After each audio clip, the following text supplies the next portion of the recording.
welcome you all to this day 2 of our Pharmacometrics workshop.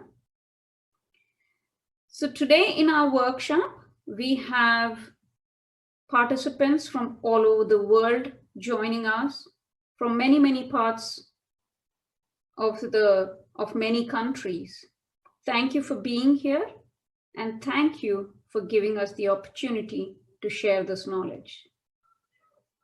Today's workshop is hosted by Project Dontabhaktuni and SSX, and it is sponsored by Pharmapro Consulting. I'm your host, Aruna Dontabhaktuni. A few things about me. I'm the founder and CEO of Pharmapro Consulting, and also the founder and scientific director of Project Dontabhaktuni. I have over 25 years of experience, and prior to having my own company, I was a director at Eli Lilly, and I headed the PK group there. In my career, I have supported 60 plus compounds across multiple therapeutic areas. Something about Project Dontabhaktuni. Project Dontabhaktuni is a non-profit organization created to support scientists and students from around the world, supporting them in growing their careers by providing them access to workshops, training programs, and mentoring programs. Our objective is to give you access to some things that would have really added a lot of value for me when I was in my early stages of career. Now, how can you support? You can support by joining hands with us, by participating in workshops like this, both as a mentor and a mentee. And of course, by spreading the word. We would love to have as many people as possible to take advantage of our workshops like this. Our co-host, SSX, India chapter, also is in line with what we are interested in, and that is to provide training programs to upcoming scientists and students. And thus, we have joined hands to present these free workshops to you.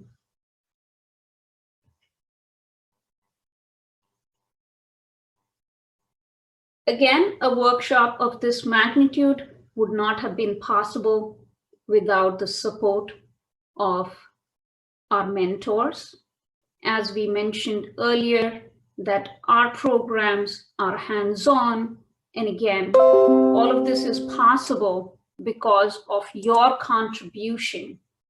So we have many mentors in our group who have been actively participating in providing you the support that would actually bring your level of understanding for R. Again, I really want to acknowledge all of them: Arun, Sai, Ramya, Rajan, Sahiti. Thank you for giving your time and making this possible. So our past workshops, some of you may have attended. So last year we hosted workshops on site in multiple universities in India and China. And this year we have taken on doing hands-on workshops online as the world is dealing with this pandemic. Our past 2 workshops have been really successful, and overall we are really excited to share that we have reached over 1,000 participants in our workshops. And we are excited to continue our journey with you today. And without further ado, I would like to invite Rajan to take this on. Before we bring Rajan to take on the workshop, I'd like to introduce Dr. Rajan. Dr. Rajan completed his PhD in the area of population pharmacokinetics from Manipal University.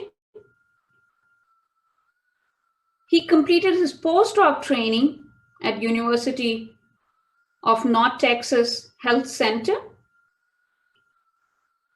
He has more than 18 years of teaching experience, other than a brief stint in the industry. His areas of interest are clinical pharmacokinetics, population pharmacokinetic modeling, and pharmacotherapy.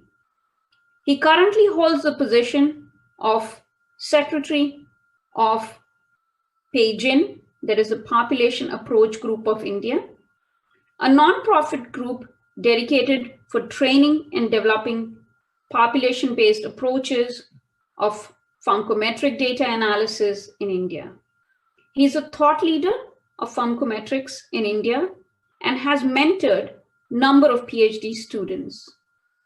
He received fellowship awards from NPS Australia, FIP Netherlands, ACCP USA. He has been invited to many national and international conferences as a speaker and has over 60 publications in national and international journals. Thank you, Rajan. Thank you for giving us this opportunity, and thank you for being here to expand our knowledge of use of R for pharmacometrics.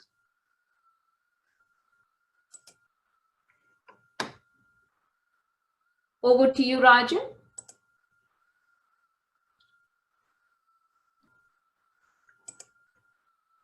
Thanks, Aruna. Thanks, everyone, for joining us. I'm seeing around 30 plus brave souls.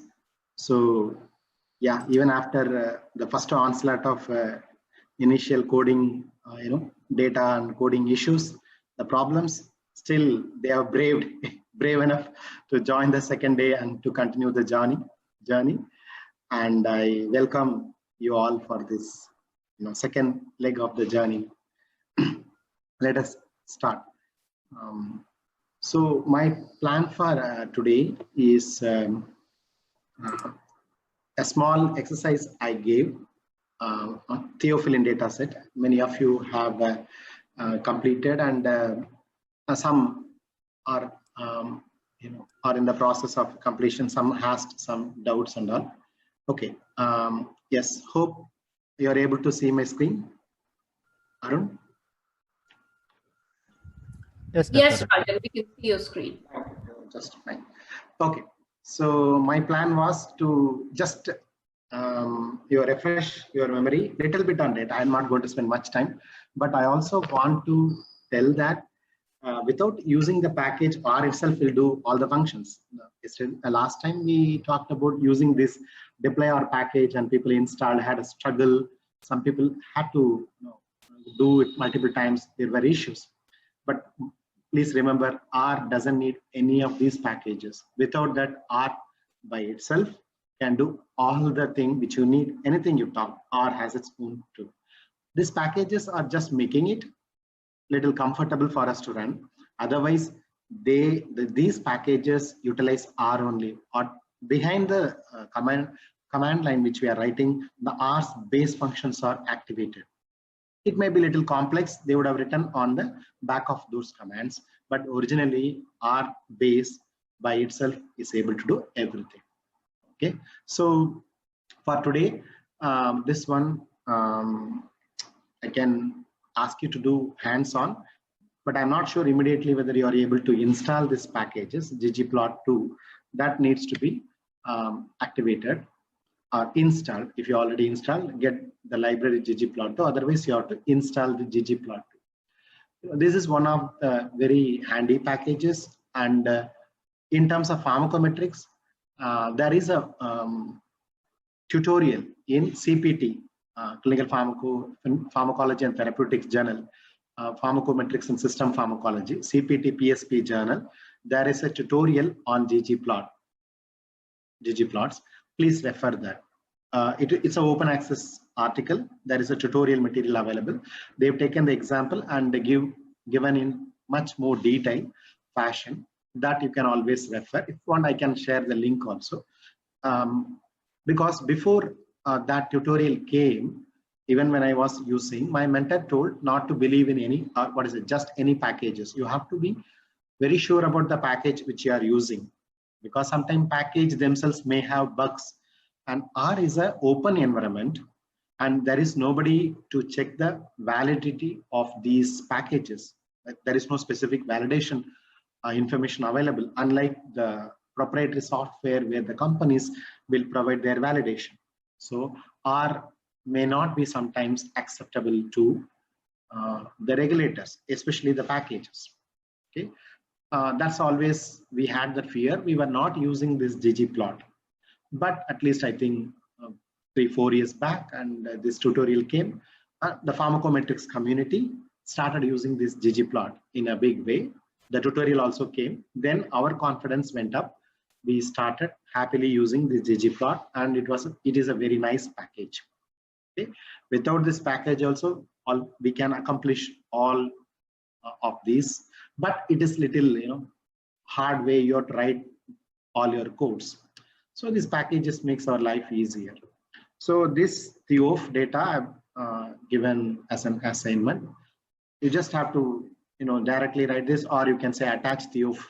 This will bring in your database from the data set into your R environment, and you can rename it like this. And if I ask, okay, let me adjust this. So for a few minutes, I'll just go on this gear and then we'll shift the gear to plots. Okay. So I asked, this is the data set which is available, very simple data set, not much complexity. Subject ID, weight, dose, time, and concentration. Then I'm asking structure, it can bring about the structure. And I ask about the length, it says 132 subjects, which may not be correct.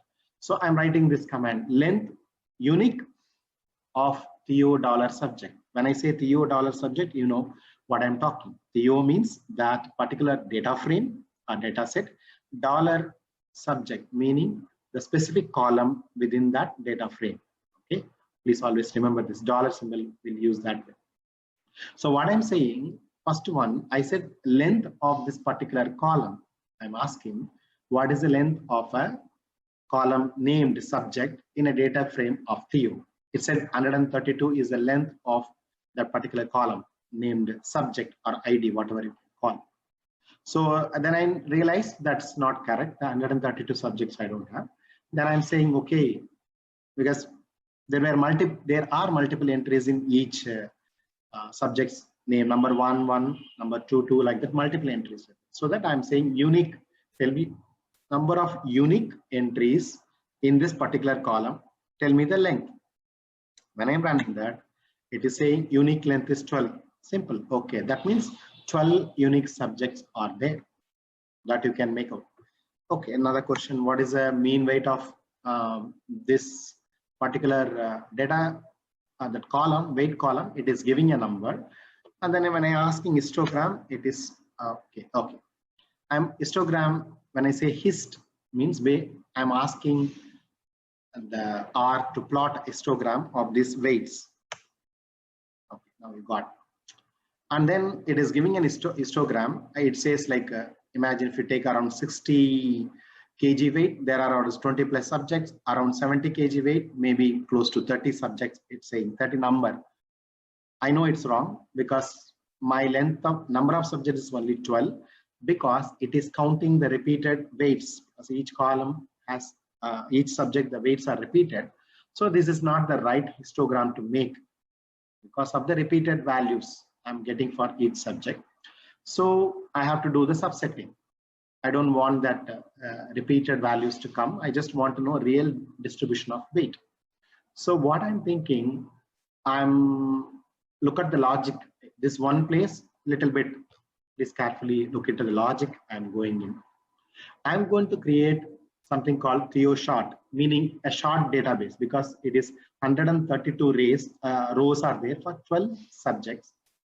Rather, I would want just 12 rows, one for each subject. That is a short database. I'll call it as Theo short. So how this has to happen? Take my original data, Theo, I have named it as Theo, that Theo. Take the database of Theo, the full 132 row data set. And in that, what I'm saying, this exclamation mark is basically dropping. In our language, the exclamation mark is kind of dropping it without, it's something like without or dropping. So without, what we want to drop? What we wanted to drop is drop the duplicated ones. Duplicated what? Duplicated of Theo $subject. So you can visualize the mental picture of this logic. You have a column, just visualize, you have a whole data set. First column is subject. So when I go through from top to bottom, how will you see 1, 1, 1, 1, 1, 1, then 2, 2, 2, 2, 2, 3, multiple times. So when I count, whichever is duplicated, please drop in the column subject. When you go down the rows, so for that, what I do, I have a square bracket, like a matrix bracket. The column is put, this comma is put here. Please note, at the end of all my command, I'm putting this comma. What I'm meaning by this comma, in matrix, you know, always this matrix operations, when you have a square bracket, rows, comma, columns, right? Please remember our matrix operations we do in mathematics, like when you have a matrix, rows, comma, then column operations. So what I'm going to do is row wise, please do this operation. Nothing to do with column. I'm not talking about column. Go from the row, okay, of the column, the first column, then you go row wise and do what? Drop the duplicated of this item. So that's why in a square bracket, we handle this as a matrix, square bracket. I give a lot of operations, put a comma, meaning everything is happening in rows. After the comma, whatever happens is for columns, but I don't have anything to do with columns. Let the column be the same way. So now you understand. This is a logic. It's kind of little programming logic within R. So I want to create this short with drop the duplicated, take the original data set, but do this operation row wise, not in column. So let me run.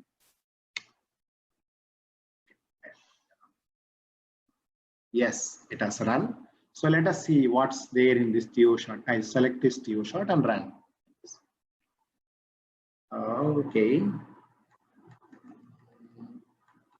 Yeah, some warning messages. I think I am using little older version of R. I'm getting some warning messages here and there, but it's not error. Basically, it's some warning messages. Okay. So what it is doing, you look at that subject 1, 2, 3, 4, 5, 6, 7, 8, 9, 10, 12. Okay. So basically it went through the first row, and then when it is going to second row in the subject, if the number repeats 1, 1, 1, 1, all the repeats are dropped. Then it goes to the second ID. First time it is seeing a new number called 2, it skipped that row. When the new number starts repeating, it dropped all the duplicated, okay, duplicated number, then goes to 3, drop the duplicated, goes to 4. Like that, it nicely picked up top row of each subject. And finally, I am having now nice subset of data called Theo short. Now with this data set, if I ask this one, please do calculate mean body weight. Okay, it may not be a very different number, but this mean weight is a true mean weight. Okay, similarly, I can, like, we can ask any number of questions because I just subsetted the data into a nice compressed data set without duplications. and you do any usual operations, you can always get what is the, okay, now we'll make this plot. You have seen the plot. Now you see that with 60 there are around 3-4 people, 70 body weight around 4 people. When I count all these things, probably 1 2 count everything, it will be only 12 subjects. The histogram which is represented now is a true distribution of body weight, because I could remove all the duplicated numbers. Okay. So it's a very simple and not a great plot, but still you can ask just plot. The command line is very simple. Plot within the parenthesis Theo $concentration. That is your concentration is y-axis, tilde, that is, you know, just before the number 1, you see this tilde, shift and press tilde, and Theo $time and run. Okay, you are getting some plot. Just it's called histograms. Sorry, previous one histogram. This is a simple concentration versus time plot. Okay, not a great plot, but plot still. You will get the picture. Okay, the concentration profile is increasing and then reducing, and each has its own standard deviation, because it's for a multiple subject. Definitely, we don't expect the concentrations to be very similar. Okay, it's all we got. Okay, it's a plot, but it's not a great plot. Yeah. So now let us get into the plots. So this, data manipulation, that kind of errors. One is version I have to upgrade. That's an issue I'm feeling. And when we look into the plot, it is a base or version of plots. So what I said, plot the x-axis tilde y-axis, and I'm saying like color of the material can be blue, then something changed. And then so additional command I'm giving, please give me a title, main plasma concentration of theophylline. So that gives you the plot with title. Then you X label, Y label, like that you can add, because look at the labels, they are not great. They say basically the column, the data set and column name, data set and column name. That's not great. So that's where we have to, you look at this plot. Now you have seen this plot. Let me show how ggplot, a full-fledged ggplot, a proper plot will look like. I already ran this library. I don't have to rerun it. It's there already. So let me run this whole code. Please don't get scared. So many lines of code I'm running in one shot. But that's what our job is today. So you have basically look at the data, the plot. It's able to write a plot, get the plot for individual subjects, and X and Y axis are properly controlled and tabulated, and even the thickness of X and Y axis specifically I controlled. If you look at the X and Y axis, particular very thick lines, I'm able to control. So this is, it's kind of fine controls we have on each element. Let us look into each component step by step. So that's what I thought, let me try to do today. The plot should be here, and we keep doing the changes. The result we should be able to observe. Okay, you see. Okay. So we are invoking ggplot, and the first aspect is data set you are naming. So my Theof data set I'm using, and this is called AES or aesthetics, wherein we control multiple fine components. Like especially we'll define the which columns or a data set which you want to plot, and then multiple controls are there, fine controls, which we will use. Okay, so I will, for the simplicity's sake, let me break this code simply. The whole set of code I'm breaking into a small piece. Now Let me run this and see what it can throw. ggplot. Okay, ggplot is not even giving anything. It said x-axis, y-axis named nicely.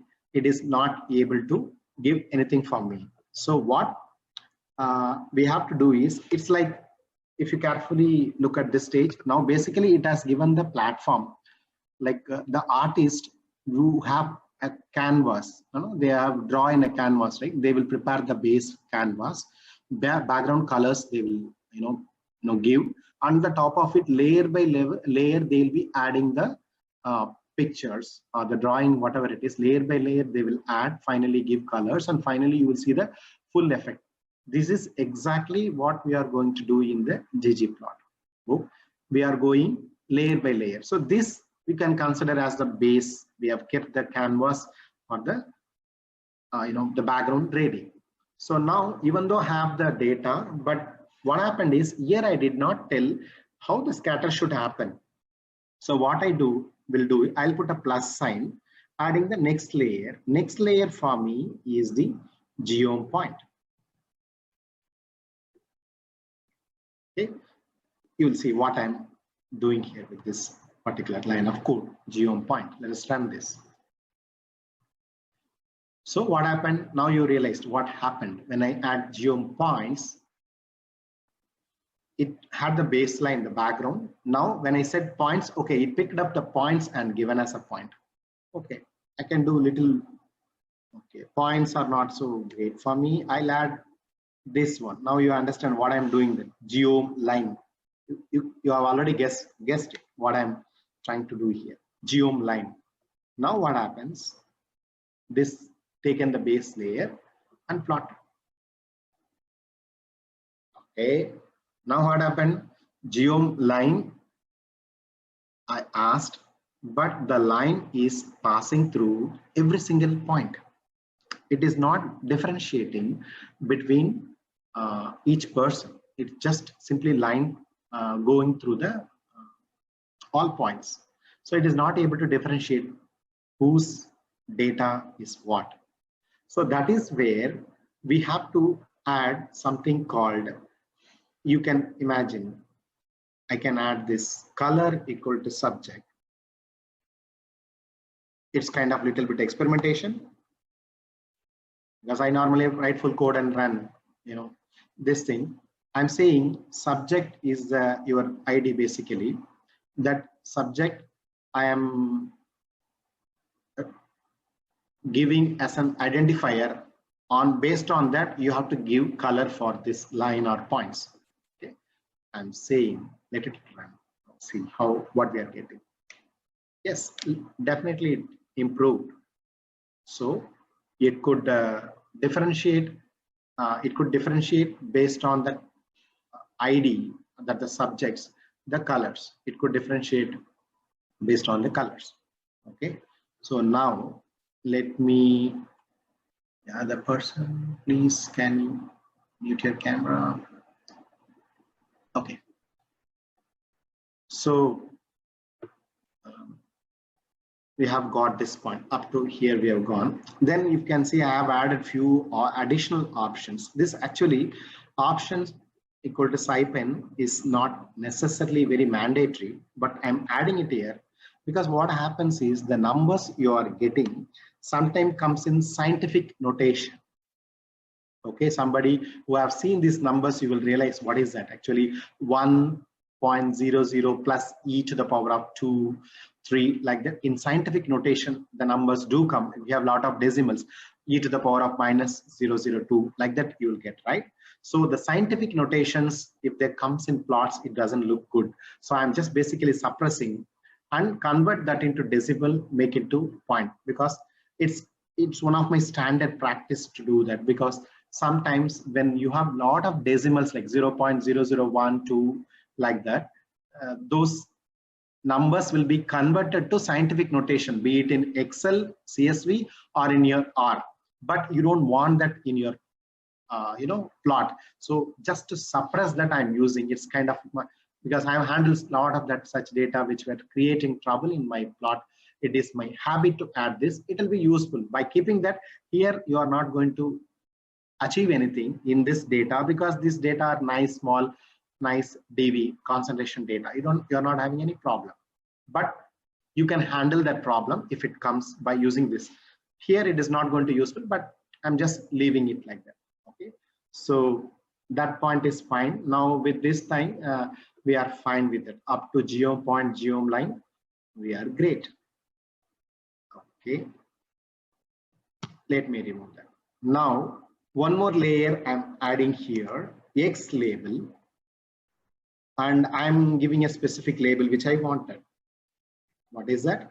I'm saying X label time, but units I'm mentioning. This is also one good practice you have realized at many times. Your teachers or your mentors might have told, please keep the units in your X and Y labels. That will help the audience or your paper readers to understand what you are talking very clearly. So that will help me. Yeah, time and its unit is given. Same thing I'll do for my y-axis also. Please remember, when I'm giving these kind of names, within parentheses, see within the codes I've given.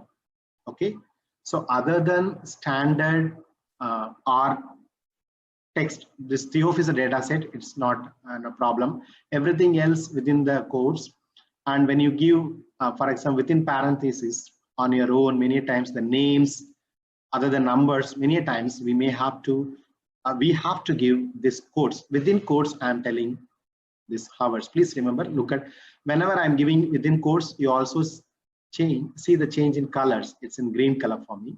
Maybe it's different in your computer, but that's important. So time, then similarly, I can do another layer.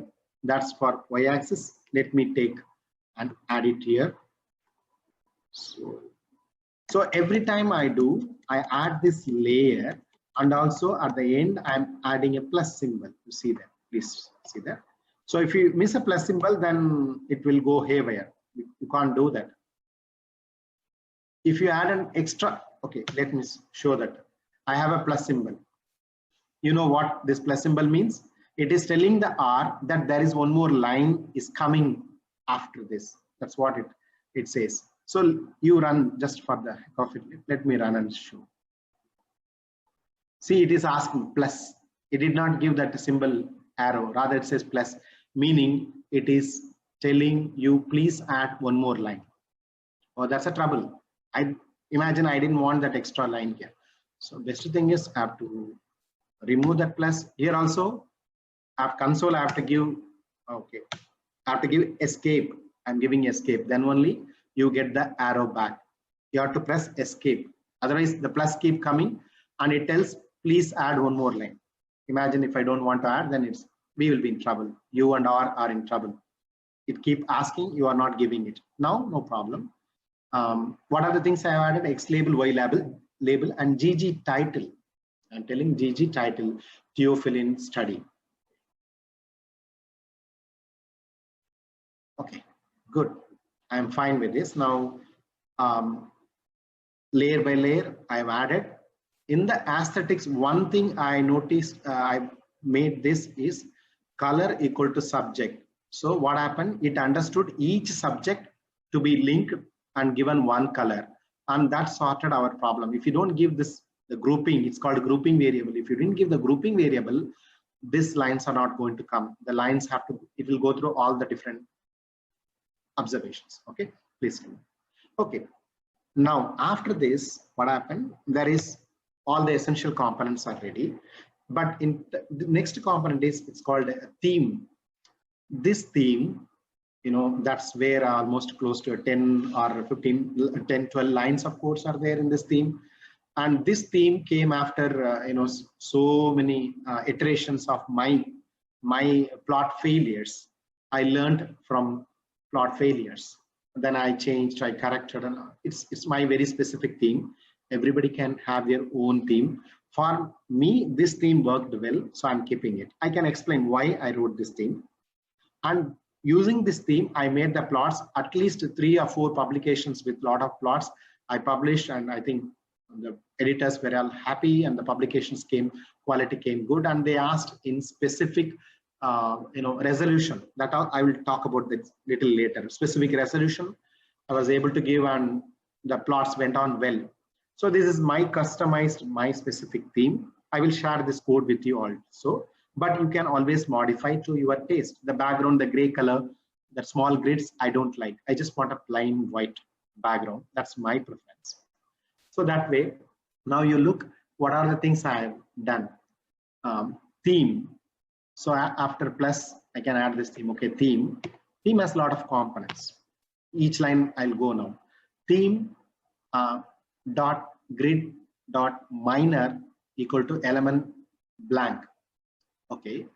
Imagine if I stop here and run, what is happening now? Okay. I said minor grid element, minor grid. When I say element null, it says should be removed. That's what is going to happen now. See, one layer. Okay. There are two grids are there, major grids and minor grids. That's a default format of the plots. So minor grids have gone now. Okay.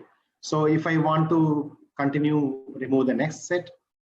Okay, let me put the comma, bracket, and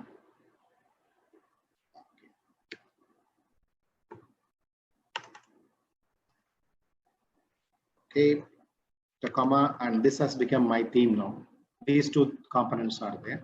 Within the theme, we are not adding plus. Within the theme, put a comma and go on adding your preferences. Within theme, it's in one parenthesis basically. Within this two parentheses, I'm adding my preferences. That's what's happening here. Yes, that's gone. For me, it's little irritants, major and minor grids, I remove. Okay, still, okay, why not that? This one will take care of the panel background, which is in gray color, which is not a very lovely color for us to visualize your plots or your data. It will not come great with this thing. So what we will do, so this one, and close this parenthesis here. So now what I'm saying, this panel background, it has some color that is a default color. So I'm just saying element as element underscore blank, meaning please make it blank.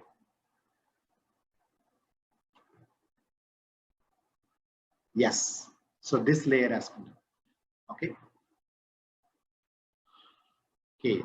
And then let me move on to the next item. Plot title. Okay, plot title is there, but already I've given the title. What I'm doing here, please carefully look at that. See, plot title. In the plot title, element text, whatever the text is, this is justification. No, you have in your Word files, you have justification, right alignment, left alignment, like that you have, right? Your controls in your Word file. Same way, we are having this justification. When I say 0.5, technically it's justifies in the middle 50%. It will keep in the middle. So you will observe that when I enlarge it, keep that. What is happening to the title, you can see. Okay.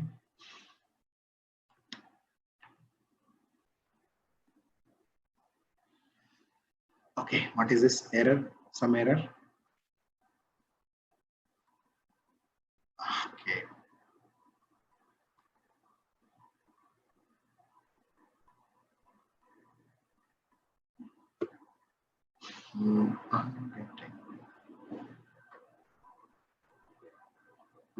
Did I put my commas correct?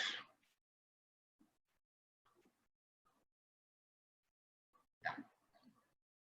Some error that time. So what is happening is now I have to enlarge and show. Yeah, my title, you can look at the title. Originally, it was on the left alignment. So when I did the justification, title has gone perfectly in the center, Theophylline study. That's what I wanted. I didn't want the title start in any one of the end. So this is very fine control on where I want to place my title. It's just 0.5. If you keep changing the numbers, it will move to the left side or right side, wherever you prefer. That's the fine control on where you want to place this title. Okay. Legend position. Legend is basically it's identifying which color for what subject. But personally, I prefer, it doesn't matter. I didn't want to identify subject, but this is kind of little nuisance for me. I'm not very happy to have this legend here, honestly. But what I will do is, like here, I'll keep this, and legend position, instead of right, I can do switch it off by typing this as null. Okay, legend position equal to null. That's it. So we'll see what it. Because I feel like already I have a little less space, and then legend is pushing my plot to one corner. You may also feel that when you make that plot. So you need little more space for your plot. It is so that it will play, say 24 hours. My profile is now looking very clear. The legend was pushing and making it not so great. Okay. So, okay. So no, I want a legend. Okay. Then what we will do? I want a legend, but I don't want this kind of. Let us try this.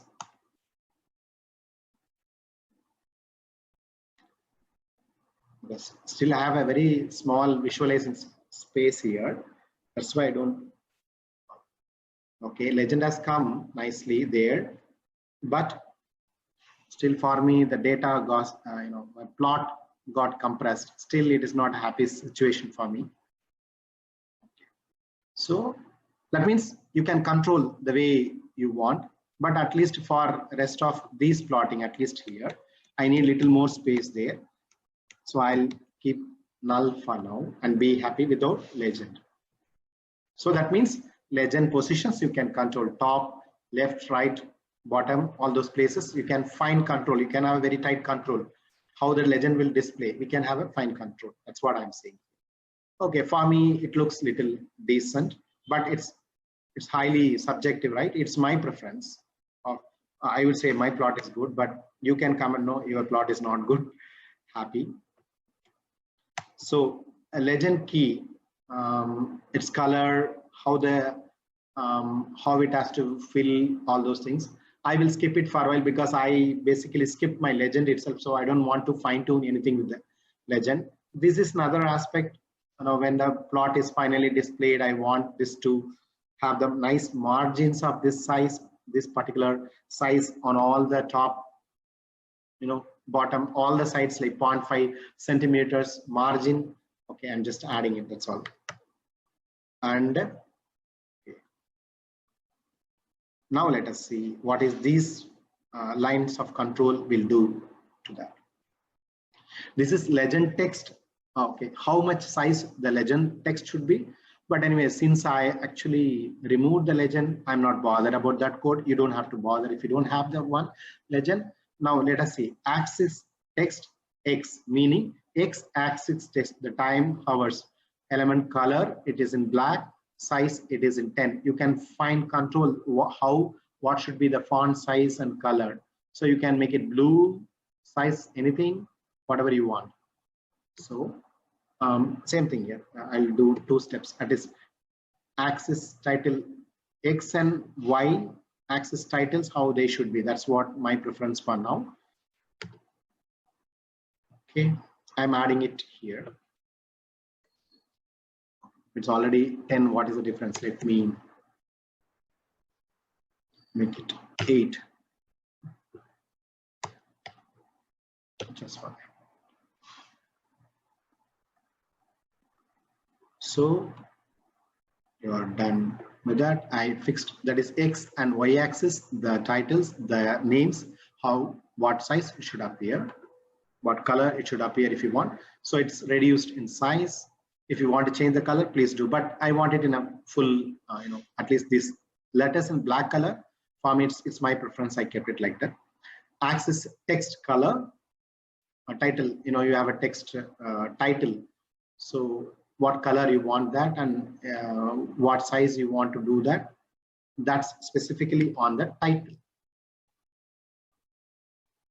Okay, so this I don't want. I want it here, the parenthesis, adding the comma there. Usually, let us make it something like this. Just for our aesthetic sakes, I'm keeping a theme all in one line so that it will be looking good. You know, these programmers have their preference how the code should appear. Okay, access titles have turned into blue color. Okay. Then axis line, again, what the color should be, what's the x-axis, y-axis. What are things I have controlled? Element line, color is black, size is 1, line type is solid. You can have dotted, all those kind of fine controls you can have if you wish. So that's what happened here. So now I think you are not, you know, just looking at this code and think what these lines of code means. Hopefully you are comfortable now. This is what these codes means. There is no other, you know, complexity involved. Each element I'm controlling line by line. I was so careful. I'm choosing all these elements, how they should appear, what should be the size, how they should appear. It's a very fine control, that's all. This is only my theme and it's my preference. And there is no one controlled, you know, specific theme or specific recommendation. It all depends upon your preferences. Okay, so I would say for me as a pharmacokineticist or metrician, this plot is beautiful. Because this theme, after many iterations, failed attempts and everything, I tried to maintain this theme, and I'm happy with this theme. So that's how the whole thing happened. And then one thing, I looked at the size of these fonts are a little larger. If I want, I can control that also. Access title, this 14 is taking it. I think it's overlapping.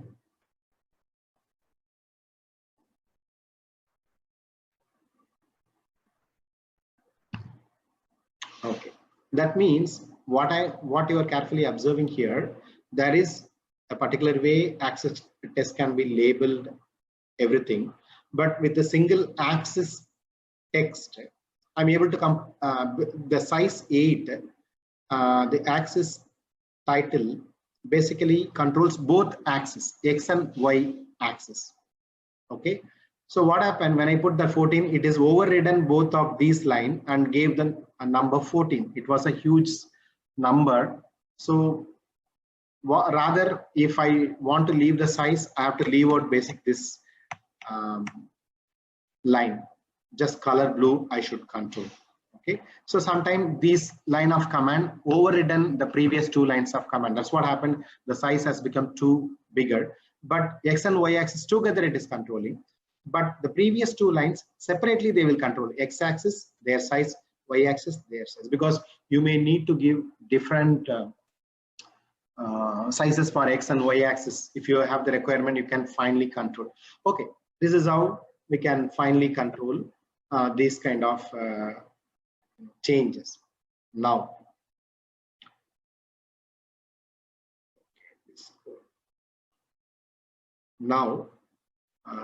I want to export this plot. There is number of ways we can do. You have an export option. Just ask save as image. What is the size and everything. You can explore in the directory option. You can explore where do you want leave this. For me, I have this my R training. That's a folder I'm working today. So that where I'll put, and I'll call this as plot 1, something like that. 1, and there is some standard format of plot will be exported there. Okay, why it's not there? Desktop, R training. Okay. That's our training. I'll open, sorry, one small slip here. The path should come here, and I should say save. That's it. Because I normally don't use the option. Okay, fine. So what happened? It has exported the plot in a particular format it wants, and it exported. But that is not the fun of getting this plot. What I need is a particular format. I want in a TIFF format. Okay, so I want in a particular path. That's my path is there. Then few other issues, the key issues. So I'm saying how much should be the width of, because it's a width is higher than height for this plot. I kept width 8, height 4, and how many inches? This is unit is in inches, and I'm saying 300 resolution, meaning dot per inches or pixel per inches. That way people will say the resolution 300, meaning 300 dpi. You go to any scientific, many of the journals, when they ask for the plots, they will say a minimum of 300 dpi or sometimes 400 dpi. It's their choice. So like that, you can very specifically say, I want this plot in this particular resolutions. Okay, then I need to generate this plot in this particular size. I'm telling how many inches and what resolution. Where do I want to save? But I need a plot named Theo plot. I don't have one.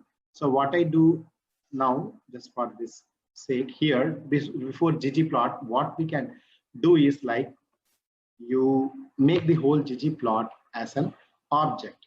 So open a thesis, a parenthesis, and close it. This extra parenthesis get closed.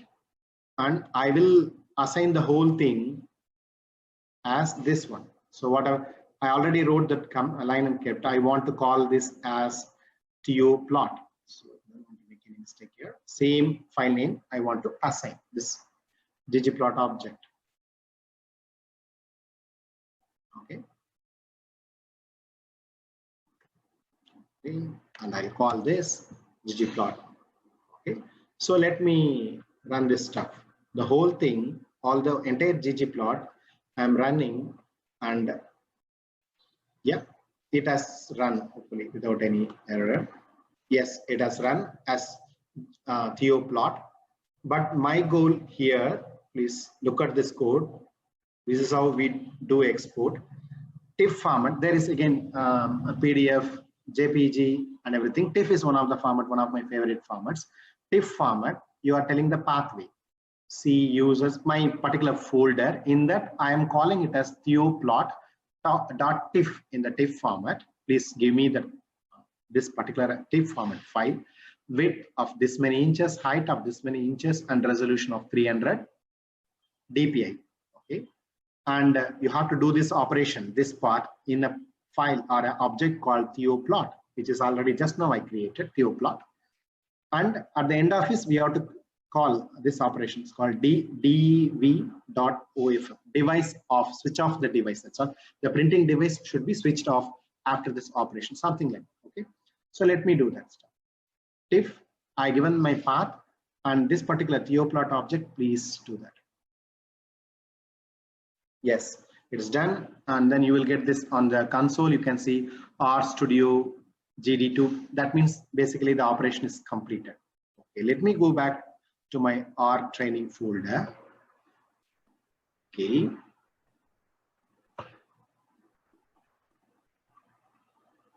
Desktop R training. Okay. This is the plot I generated. You see the file, it is already 8 MB file because it's a very high resolution plot. Okay. If this is 8.4 MB, the previous one which I send in PNG format, the direct export, it is only 5 KB. It is not having high resolutions. Please look at my plot and my resolution. Hope you are able to see. Now this is having 300 dpi, pixel, very clear, crystal clear image. Even if you take this image, imagine you have to paste in a poster, which you are making a poster, right? You are making a poster. Take this image, and if you are zooming in and or zooming out in a large canvas, if you are pasting, you can enlarge it to the size still you will never lose the resolution because it is already 300 dpi. It's, that's what you want for your posters when you are presenting in the conferences or in your publication. They want to enlarge the size of the plot, they can do that. So you have a very crystal clear image. This is how you generate high resolution. If they want 400 dpi, you just increase the resolutions to 400 dpi and you have it. That's it. And you are cool with using this plot in very expanded, larger, your posters. Still you are comfortable, nothing will happen. Otherwise, in any other format, when you enlarge, you will lose the clarity. Here we are not losing any clarity. So that's the beauty of generating the high resolution plot.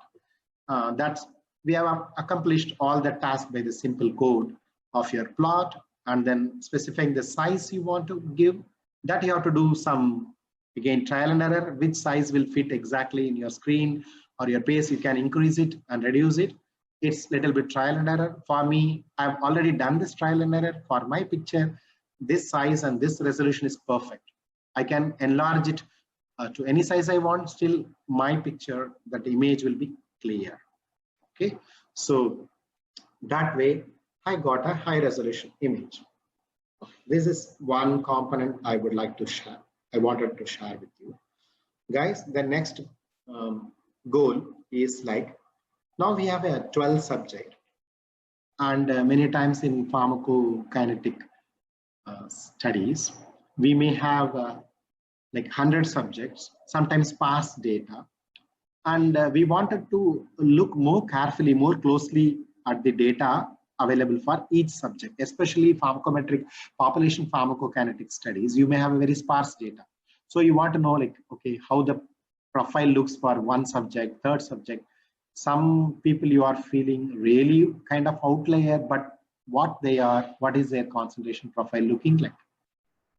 So then I want to basically look at each of the unique individual profiles. I want, like, not this one plot. For the 12 subject, I want 12 plots. I want to generate and see one by one how they look. So there is a way to do that. So I haven't spoken about a concept called for loop.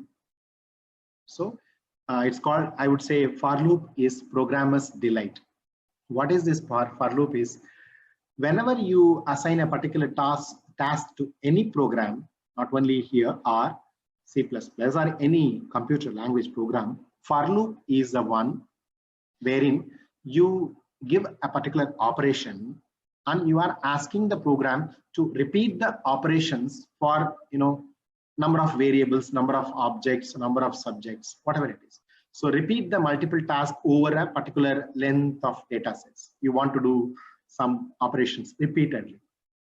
This is where the for loop comes in handy. It's only 12 subjects. The other example, what we used, at least 60 plus subjects are there, right? In that original example, I want you to do that. Anyway, the example code is here.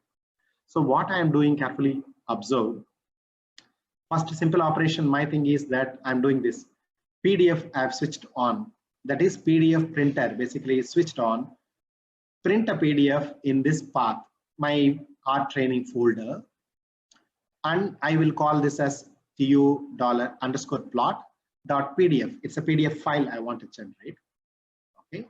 So here, what I'm asking that R to do is, for I in unique $subject. Carefully look at what I'm saying. I is individual object. Okay. What is that individual object? Individual object or item is unique in $subject. What is unique in $subject? They are the ID numbers 1 to 12. What? Because I'm picking up only unique stuff, meaning 1, 2, 3, 4, 5, 6 until 12. So pick up those numbers, okay, and do this operation. When I say that, each ID you have to do certain operation. ID number 1, you have to do certain operation. ID number 2, you have to do certain operation. I'm telling like that. This is what I mean. For I in unique $subject, so every unique ID do certain operations. When I say for, and I'll open this, this particular bracket, flower bracket, we can call it as flower, and close the bracket. These operations will be repeatedly done for each ID. I said, what is it? Each ID, please do this operation repeatedly. Okay, fine. What operation? Okay, let us tell what operation. Print something. What? Print a ggplot. Okay, fine. That is also fine. You know how to do the ggplot. We have done the previous exercise. How to do the ggplot? Unlike the previous one, using the entire theophylline data set, I am saying subset this data frame, my theophylline data frame, please subset. How to subset? Subset theoph data, take and dollar subject, and each ID and this subject will become, each item will become an individual operation. And I also told what is this I in the previous line. When I mean only unique of this subject. So based on the subject, please stratify. And I also mentioned subject means always the unique numbers. So the subject with the data with number 111 will become one subset of data. 2 will become another subset. 3 will become another subset. Okay, like that it will take one subset of data, concentration versus time, it will plot, and it will do other things like geom line plot, concentration, everything, GG title. So here, instead of giving a common title, I said, take this I, whatever the I number comes, the I number usually will come, the identity number is 1 to 12. Take the number as a character, don't consider this number, convert it into a character and paste in the GG title. So I want to know individual plot with their that patient number, sorry, individual ID numbers.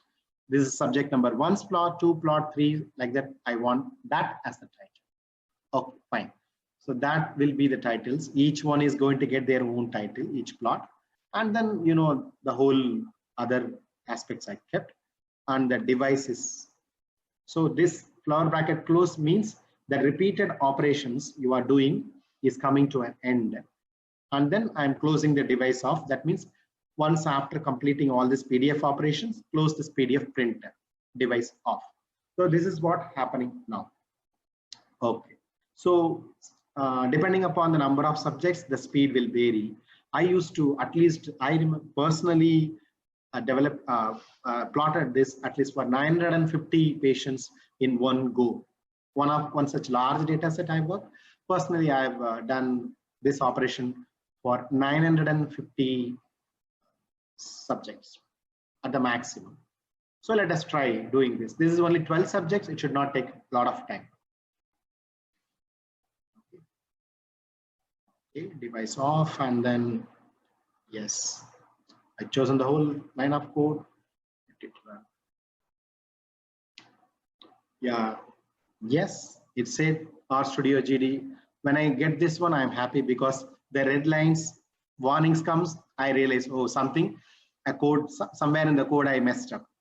Or likely, as you said, like compatibility issues and any type of errors will be there. Whenever when I run a large line of code and I see that RStudio GD, then I'm happy. Yes, the code has run successfully.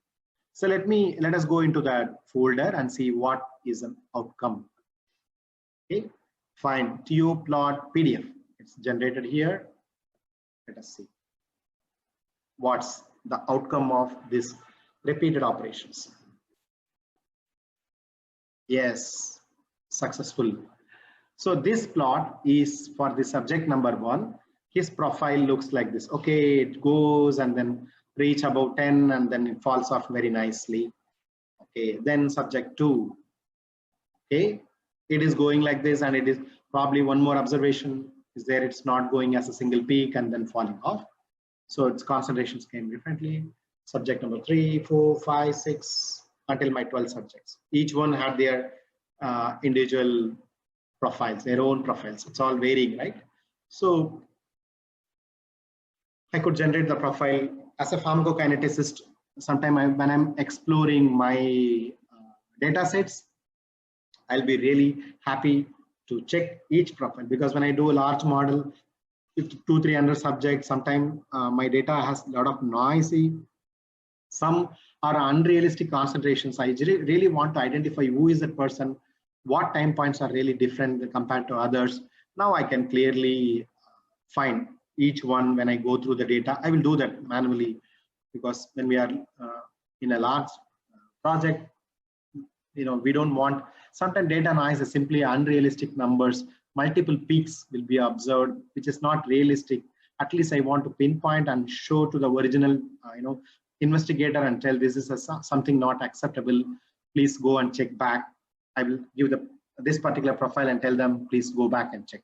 So these kind of applications are there for a pharmacometrician's point of view, this individual plot. And I did it with, your usual ggplot code only. I made few changes. I just put that whole thing in this for loop process. For loop, you can complete any task repeatedly over a particular variable you want to do. If you have 1,000 subjects also, you can do that. So my exercise straight away now for you guys to complete is, you have to generate a ggplot concentration profile like this. For the first exercise, PK profile concentration data, which I shared with you, you can generate nice profile with maybe your own theme. That is first exercise. Second exercise is generate this kind of plot, using this. You can take this whole code and change, fine tune, and get this stuff done.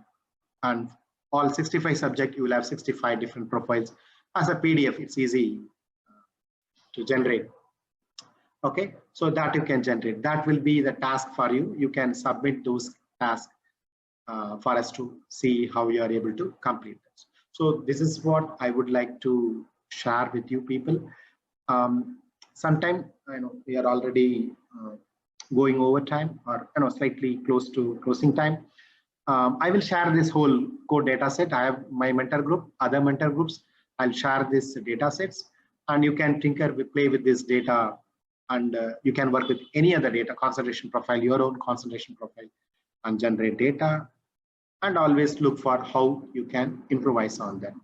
Okay, so before moving on to any other question or anything else, I would like one more announcement here. I presume many of you are connected to one way or other, pharmacometrics. That's why you showed an interest in this particular workshop, pharmacometrics. So I belong to a group called PAGIN, Population Approach Group India. And now our society is changing into something called Society for Pharmacometrics and Health Analytics. Okay, that's for another day. Why pharmacometrics and health analytics getting mingled here? That's for another day, another event. We'll talk in detail. But for now, what I want to share with you guys is just have my society website. Yep, this is my society website. And we are hosting, from our society, we are hosting this Asian Pharmacometric Network Conference 2020. It was supposed to be a physical meeting where people from all around Asia are supposed to come to my university here right now. And then somewhere in November, we were planning originally. Now, because of all this situation, COVID, we converted this into a virtual symposium. And we also made it free for all the participants. For anybody, anywhere in the world, you are welcome to join. Okay, this was the first conference was organized in Bangkok, Thailand. Again, a lot of people from around Asia, mostly Asia, and some Europe and US people came, and conference went on well. That was a great success that time. And we have a big team of people from all of Asia to represent. This is the program highlight. So there will be the plenary section by Dr. Richard Bruntage, University of Minnesota, and he's talking about PK-PD relationship in pediatrics setting, how they used that kind of study. Then various talk on this PBPK model. I even have one more my research being shared there. I will talk about modeling medication adherence using pharmacometric approaches. That was my postdoctoral work. That experience I would like to share with the group. And a lot of the Barali is from Minnesota, originally working there in Taiwan, and then she's sharing her research work. And this is Dr. Vijay Vaturi. He will talk about clinical applications of metrics. and a lot of people from the other part of the country. And another plenary session I would like to highlight on the day 2. There is a plenary on predictive healthcare analytics, next big thing. Dr. Jogo Goburu from University of Maryland he was a former FDA director on pharmacometrics, and that their group work on integrating this health analytics into pharmacometrics. He's going to talk about. There's a plenary on that. Then a lot of other students speakers, and to sweeten the deal, on a third day there is a. This is on second day. On a third day, there is a PUMAS, this pharmaceutical modeling and simulation engine, that software's free workshop by Vijay Vaturi and their team. Definitely, I'll be there in the team, and they have a specific agenda. You don't even have to install this. Installation is free for academics anyway. You can join. They are going to give the link. We will join their Julia Hub, and they are going to train you on this Julia and PUMAS, how to do model-based simulations, a non-compartment analysis, and finally non-linear mixed effect modeling. This is all basically little Indian time for you guys. Little maybe those who are in the US, it's going to be little hard, little late in the night for you. In the Western Hemisphere, maybe US, Argentina, Brazil, friends, it's going to be little late in the night. But anyway, it's an opportunity for you to join this workshop. Please click the registration. Fill the details and you are welcome to join, and it is free. And any questions, anyway, you can. I'm the local organizer. You can join this workshop. So that's what, and that's our society. So we were doing this workshop for quite long, almost from 2008 onwards. So I'm part of this society. We have expanded mandate of working with metrics and as well as health analytics. The administrative group, I am also part of that, and from 2008 onwards, this many workshop, and at least close to 400 people have benefited, and a lot of my students, again, they are in all over the world continuing their PhDs and postdocs in pharmacometrics. So that's our goal, to train pharmacometrics and giving an opportunity. And whole of this APN 2020 is virtual, and it is free, and you can attend from the comforts of your home. So that is another information I would like to pass on for today. Okay, this is what I have to share with you guys today. I'll share this whole code, and we will keep the line of communication. I think you have your respective mentor group. Probably another, I'm little getting busy because of this. Another 2 weeks time, the whole symposium is coming up. I'm getting a little busy. But keep your questions posted and keep ready. Even if I'm not able to answer it immediately, I'll make sure sometime I can answer, especially regarding the ggplot and data visualization. And please remember, my goal was to introduce to the very basic stuff in the data wrangling as well as the data visualization. And data wrangling, dplyr package will help you to the maximum possible extent in any pharmacokinetic and pharmacometric application. And in terms of plot, ggplot2 is fine. Whole of pharmacometric community around the world is comfortably using this one. Our primary will be generating mostly concentration profile, PK/PD profile, and this template probably will help you on your whatever your ventures. And definitely over a period of time, you will pick up and you will become better. I'm sure, I'm confident. And a lot of help. I would say I'm not a super expert in R, but I also started a few years back like a student, and whatever I learned on my own, picked up mostly from internet, I just shared with you. It's a very basic stuff, and you have seen like this few errors. Even I may not be able to answer. Doesn't matter. I don't bother if I get error. Normally, I'll go take this error, post it in Google. Many a times the site is Stack Overflow. Okay, in the Stack Overflow, when I paste all these error messages, I'll get some clue. I'll take that and modify and do. Even if I don't know how to do, I'll just take that question and go to Google and type it.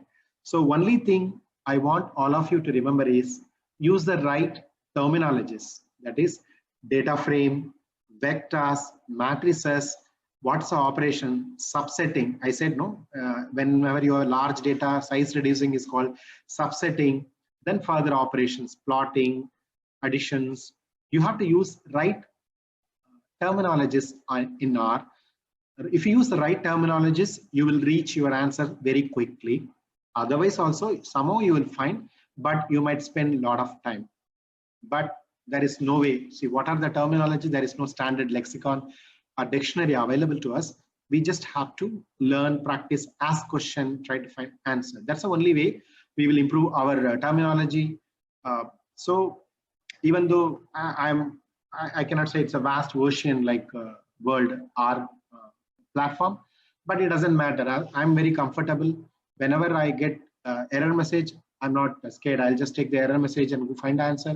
If I want to accomplish something, I'll ask the group, especially Stack Overflow. Tons of questions have been asked by already other students and colleagues. From there, I'll pick up the code, modify it, and use it for my purpose. So I really don't remember any of this code. Honestly, if you ask me, okay, write a code for this ggplot, no, I will not do that. Give me a template, I will modify. I never write, okay, take a the graph, your or a coding sheet or this one control panel and start writing. No, I've never done that. So if you give me this, I will take this and modify to what I want to do. So that's why you create your basic templates, and from there you keep building. And whenever you have doubt, go to Google, type, and or else go to the site called Stack Overflow, and then most of the time your answer is always there. All your questions probably has been already answered. It's very difficult for you to ask a question which has not been asked, because it is like collective 15-20 years of experience by, I don't know, millions of R users around the world. So don't worry if you are in trouble. Always Stack Overflow will help. That's how I learned my R. I'm confident of handling the problem, not just because I'm an expert, but because I'm confident that I will get an answer from this Stack Overflow site. That's why I recommend many of my students. Okay. That's what I have to deliver to you today. We can continue our discussions with your respective mentor groups, and I think many of the mentor groups also part of the volunteers in this APN 2020. If we don't answer right away, please excuse us for a while. We are a little busy in setting up this symposium, and I strongly encourage you to join this Pharmacometrics symposium, and especially the third day workshop. Please join PUMA's workshop, and you realize the power of this particular tool in doing population metrics modeling and simulation. Okay, that's what I have to share with you all today. I'll share this course anyway, don't worry. Dataset is the only code I have to share for today. That's what I have. Thank you all. Thank you, Rajan. Thank you again for this great workshop, and thank you for walking us through on how to use R. Again, as you can see, that this was our effort to get you familiarize yourself. One thing I definitely can tell you is that the user base for R is increasing. Now, I also know that many pharmaceutical companies are using R not only for the basic non-compartmental analysis or data visualization, they are also using R for nonlinear mixed effects modeling. So one of our prior workshops was using an extended version of R for pharmacometrics. And again, you can always go back to our YouTube channel and look at, we have all the workshops that we have hosted online. We are sharing all of that information on our YouTube channels, which are, available to you at any point of time. And this workshop is also being recorded, and we will share this on our YouTube channel within a week or so. And again, a magnitude or a workshop of this magnitude would not have been possible without the effort and support of multiple people. And I want to take this time to acknowledge all of them, starting with Rajan, who of course has been instrumental in creating these workshops, in presenting at these workshops. He has been an integral part of Project Dontabhaktuni. And I would say he also is a board member of Project Dontabhaktuni, and we really, really acknowledge Rajan for all the effort that he's putting in. Arun, who is our host, who helps us organize all these meetings. Ramya and Krishna are the primary people who actually send you emails, the details and everything. And of course, Tanga and the SSX board, who have been our co-hosts for this event, as well as another event that we held before this. And our sponsors, that is Pharmapro Consulting. So Pharmapro Consulting is a consulting company that specializes in data management programming, PKPD, pharmacometric analysis. They also provide regulatory guidance and study design guidance. Some of their clients have been mentioned on this slide deck as well. Thank you for all their support, which makes us which makes all of these workshops possible. Thank you all for being here, and thank you for giving us the opportunity to share our knowledge with you. My request is that our focus is to create this platform for knowledge sharing, and we are vested in that. Whatever you learn from us, our request is that you actually pass this information along, train at least one more person, and thus is our motto, that is empowering you to empower others. Thank you for being with us, and thank you for giving us this opportunity. We would love to hear from you. You will get a survey from us, so please do take time to fill out that survey. This is really helpful for us because that helps us determine what our next workshops would be and what have you gained from here, so we can keep working on this and keep providing you what you're looking for. Thank you again, and we look forward to seeing you in our future workshops.